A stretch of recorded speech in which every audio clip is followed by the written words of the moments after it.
문상을 쏘려고 합니다. 드레스 코드를 맞춰야 된다고 합니다. 남자인지 여자인지 신기하게도 자신에 대한 어떤 정보도 알 수가 없어요.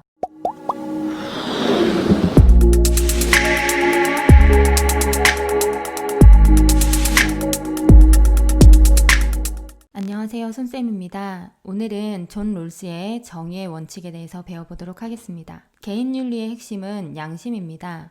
그렇다면 사회윤리의 핵심은 무엇일까요? 바로 정의입니다.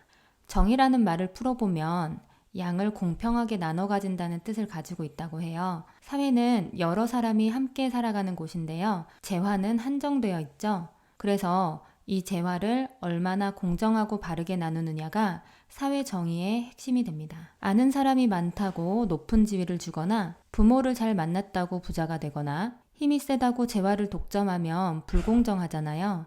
이처럼 누구나 자신의 정당한 몫을 분배받는 것, 즉 분배 정의는 사회 정의의 핵심이기도 합니다. 그렇다면 정의로운 사회를 만들기 위해서 과연 어떻게 분배해야 할지 존 롤스의 이론을 배워보도록 하겠습니다. 자, 먼저 선생님과 함께 생각해 볼 거리가 있어요. 선생님이 유튜브 구독자가 500명이 됐는데요. 그 기념으로 문상을 쏘려고 합니다. 그런데 어떻게 나눠주면 좋을지 그 기준을 아직 못 정했어요.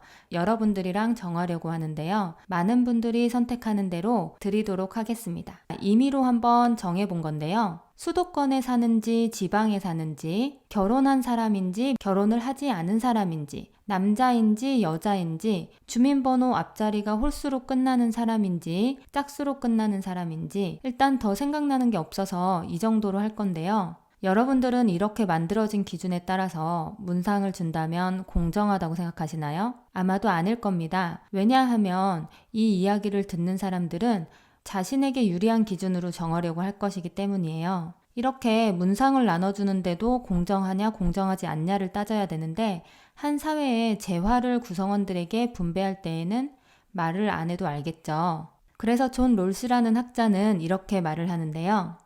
한 사회에서 재화가 분배되는 원칙을 마련하기 위해서는 먼저 자신의 상황을 모르는 상태가 되어야 한다라고 이야기합니다. 그래야 누구에게도 치우치지 않는 공정한 분배 원칙이 나올 수 있다고 생각했거든요. 그래서 원초적 상황이라는 것을 설정했는데요. 원초적 상황은 가상의 상황입니다. 태초에 국가라는 것이 생기기 이전에 사람들이 모여서 내가 살아갈 사회는 어떤 원칙을 가지고 세워져야 할지 논의한다고 상상을 한번 해보세요. 바로 그 상황을 원초적 상황이라고 이름을 붙인 건데요. 그런데 이 원초적 상황에 참여하기 위해서는 드레스 코드를 맞춰야 된다고 합니다. 바로 무지의 베일이라는 가면을 쓰는 건데요.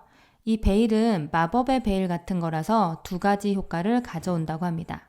첫째, 무지의 베일을 쓰면 신기하게도 자신에 대한 어떤 정보도 알 수가 없어요.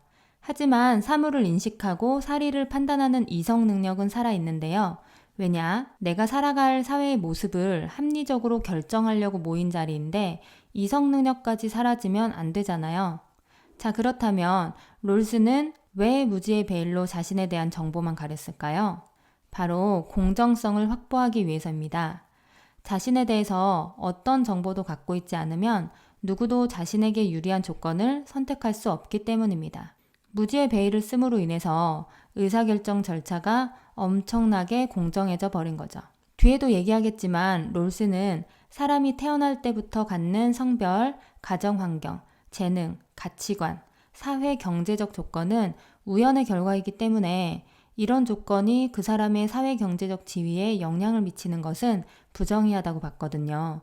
그래서 모든 조건을 가린 상태에서 의사결정을 내리고자 한 것입니다. 무지의 베일의 효과 두 번째는 무지의 베일을 쓰면 상호 무관심한 합리성이 생긴다는 것입니다. 쉽게 얘기하면 서로한테 무관심해진다는 건데요. 저 사람이 나보다 잘생겼는지 돈이 더 많은지 권력자인지 관심이 없어요. 오로지 나의 이익을 합리적으로 증진시키는 데만 관심이 있습니다. 왜냐하면 지나친 욕심이나 질투로 인해서 비합리적인 판단을 내리지 않도록 장치를 하고 싶었던 것입니다. 그래서 롤스는 상호 무관심한 합리성을 이렇게 표현하고 있습니다. 상호 무관심한 합리성을 지닌 개인은 서로에게 이익을 주려고 하지도 않지만 피해를 주려고 하지도 않는다. 그들은 애정이나 증오에도 흔들리지 않는다.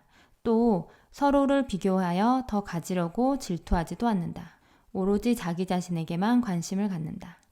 자, 이렇게 무지의 베일을 쓴 개인들이 합의를 한다면 결과도 공정할 수밖에 없겠네요. 이것을 공정으로서의 정의, 순수 절차적 정의라고 하는데요. 무슨 말이냐? 무엇이 올바른 결과인지 정해놓지 않고 그저 올바르고 공정한 절차만 정해놓은 거예요.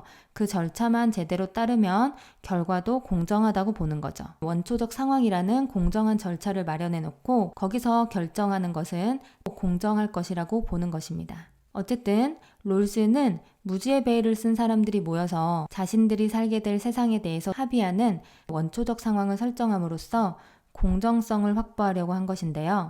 원초적 상황이 무엇인지 정의론의 한 구절을 같이 살펴보도록 하겠습니다. 개인은 자신의 사회적 지위나 계층상의 위치를 전혀 알지 못하며 또 자기가 어떤 소질이나 능력, 지능, 체력 등을 출생과 함께 갖고 태어났는지에 대해서도 알지 못한다.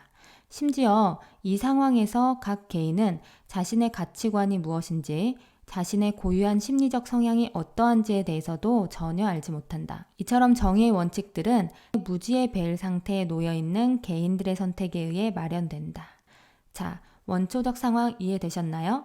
자, 정리해 보겠습니다. 정의의 핵심은 각자에게 알맞은 몫을 주는 것입니다. 분배의 기준을 정하기 위해서 자신에게 유리한 기준만 내세우지 않도록 하는 게 중요합니다. 그래서 존 롤스는 자신의 사회적 지위, 경제적인 부, 재능, 체력, 지능, 학벌, 부모님의 직업 등 자신이 가진 조건을 알지 못하도록 하는 특수 가림막인 무지의 베일을 쓰고 자신이 살게 될 사회의 기본 원칙을 정하는 가상의 상황을 만들었습니다. 원초적 상황이라고 하죠. 이 원초적 상황에 있는 개인은 자유롭고 평등하며 합리적으로 자신의 이익을 계산할 줄 아는 존재입니다. 그리고 서로에게 무관심합니다. 상대가 어떤 조건으로 태어날지 질투하지 않고 오로지 자신이 어떻게 하면 제대로 된 몫을 받으면서 행복한 삶을 살아갈지에만 관심을 가지고 있습니다. 이러한 원초적 상황의 개인들은 자신이 살아갈 사회가 어떤 모습이길 바랄까요? 이런 사회에는 누구도 살고 싶지 않을 겁니다. 이것이 정의의 제1원칙인 평등한 자유의 원칙인데요. 이제 먹고 살 걱정을 해야 되겠죠. 그러면 서로 가진 게 다르다는 것은 일단 인정. 나는 아무 희망도 꿈도 없이 그렇게 살다 죽는 건가? 정의의 이 원칙이라고 하는데요. 내가 내 재능과 노력을 통해서 잘 사는 건데 네가 가진 모든 것은 다 우연의 산물이야. 그런데 유의할 점이 있습니다.